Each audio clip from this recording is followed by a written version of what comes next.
കക്ഷി എന്ന് മാത്രമല്ലേ പറഞ്ഞോളൂ. ഈ കക്ഷി ആരാ? സൂക്ഷിച്ചു നോക്കൂ. ഈ മുഖം ഓർമ്മ ഉണ്ടോ? നോക്കൂ, സൂക്ഷിച്ചു നോക്കൂ.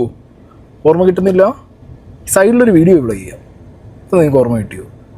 KSRTC ബസ്സിൽ യുവതിക്ക് നേരെ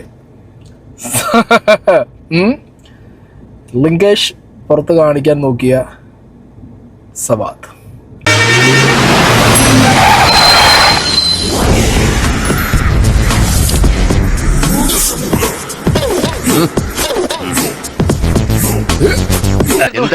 എന്താ പ്രശ്നം ഞാൻ പറയട്ടെ. KSRTC ബസ്സിൽ യുവതിക്ക് നേരെ ലൈംഗിക അതിക്രമം നടത്തിയ കേസിൽ സവാദ് വീണ്ടും അറസ്റ്റിൽ. ഒരു മാറ്റവും ഇല്ലല്ലോ, സ്ഥിരാണല്ലേ. മലപ്പുറത്തേക്കുള്ള KSRTC ബസ്സിൽ വെച്ചായിരുന്നു സവാദ് ലൈംഗിക അതിക്രമം നടത്തിയത്. ഇവനാള് മോശമില്ലല്ലോ, ഇവന് തന്നെയാ പരിപാടി. എടോ, എനിക്കിത് പൊത്തരിയൊന്നുമല്ല, അത്ര നല്ല മനസ്സും എനിക്കില്ല. 2023 സവാദ് സമാനമായ കേസിൽ അറസ്റ്റിലായിരുന്നു. നിനക്കൊക്കെ വേറെ ഒരു പണിയില്ലേടാ, യൂസ്ലെസ് ഫെല്ലോസ്.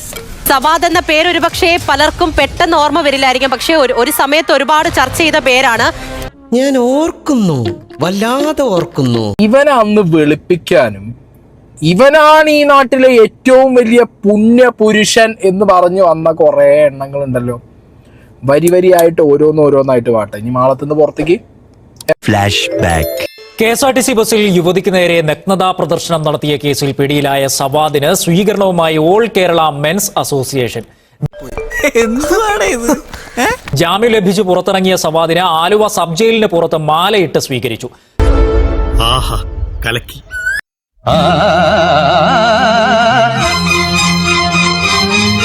എത്ര മനോഹരമായ ആചാരങ്ങൾ. എടാ, ഈ കാട്ടിക്കൂട്ടുന്ന കോലാഹലങ്ങളൊക്കെ എന്തിനാന്നാ ചോദിച്ചേ? ഈ പെൺകുട്ടി പറയുന്നതെന്ന് പറഞ്ഞാല് നഗ്നത പ്രദർശിപ്പിച്ചു എന്നുള്ളതാണ്. എന്നാൽ ആ നന്നായിട്ട് ചിത്രീകരിച്ചിരിക്കുന്ന ആ വീഡിയോയിൽ ഒരു നഗ്നതയും ഞങ്ങൾ കണ്ടിട്ടില്ല.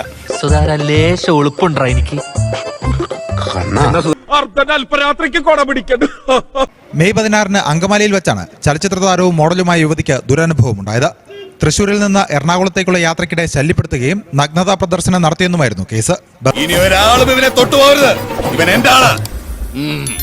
എന്താക്ക ചിലയായിരുന്നു ചലച്ചീന. ഓന്റെ നാട്ടിൽ പോയി അന്വേഷിക്കുമ്പോൾ ഓനാണ് ഏറ്റവും നല്ലവൻ. ഇനി ഇത്രയും വലിയൊരു നല്ലവനെ കെട്ടാനില്ല, കാണാനില്ല. ആ പാവം പെൺകുട്ടിയുടെ വസ്ത്രധാരണമാണ് പ്രശ്നം. ആ പെൺകുട്ടി സൊസൈറ്റിയിൽ വസ്ത്രം ധരിച്ചു വരുന്നത് കണ്ടാൽ ആർക്കും ഇങ്ങനെ ആവില്ല എന്നൊക്കെ ചോദിച്ചു വന്ന ഉളുപ്പില്ലാത്ത പരനാറികൾ ആരെങ്കിലും ഉണ്ടെന്നുണ്ടെങ്കിൽ ബാ, ഇനി പുറത്തേക്ക് വാ. കാര്യങ്ങളൊക്കെ കൈവിട്ട് പോയല്ലോ. ഇന്നും പൊക്കിയിട്ടുണ്ട് ഈ മുതലിനെ. തൃശൂർ KSRTC ബസ്സിൽ യുവതിക്ക് നേരെ ലൈംഗിക അതിക്രമം. വടകര സ്വദേശി സവാദ് വീണ്ടും അറസ്റ്റിൽ. സാരില്ലടാ, നീ എവിടെ പരിപാടി അവതരിപ്പിച്ചാലും ഇത് തന്നെയാണല്ലോ നിന്റെ വിധി.